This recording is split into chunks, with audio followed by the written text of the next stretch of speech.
ফ্রান্সের প্যারিস আলো, শিল্প আর মানুষের নগরী। আইফেল টাওয়ারের এই শহরে প্রতি সকালেই জেগে ওঠে এক নতুন সৌন্দর্য। ক্যাফেগুলোর টেরেস, পুরনো রাস্তা আর আকাশে ওড়ে শত শত কবুতর। এই শহরের রোমান্সের নীরব অংশ তারা। কবুতর অনেকেই ভালোবাসলেও শহরের ব্যস্ততায় তাদের কষ্ট চোখে পড়ে না কারো। পায়ে জড়িয়ে যাওয়া মানুষের ফেলে দেয়া চুল বা সুতা ধীরে ধীরে পাখির পায়ের রক্তপ্রবাহ বন্ধ করে দেয়। এই সমস্যার নাম স্ট্রিং ফুট।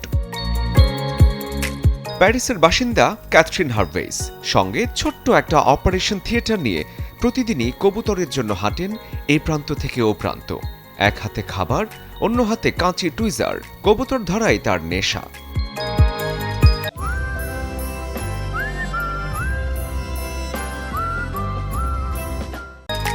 কবুতর ধরে সে কিন্তু বিক্রি করে না। তার উদ্দেশ্য মুক্তি আর করুণার হাত বাড়ানো। ভালোবাসার গভীর বিশ্বাস নিয়ে ক্যাথরিন এমনটা নিজ ভাবনা থেকেই করেন। আমরা সব সমস্যার সমাধান করতে পারি না, কিন্তু যতটা সম্ভব আমাদের ক্ষমতা ব্যবহার করা উচিত অসহায় পাখিদের জন্য। তাদের জন্য আমরা দায়িত্ব নিতে পারি। এই কাজটা অবশ্যই আমাকে প্রভাবিত করে। গল্পটি অদ্ভুত হলেও কিন্তু আমাদের জন্য শিক্ষা।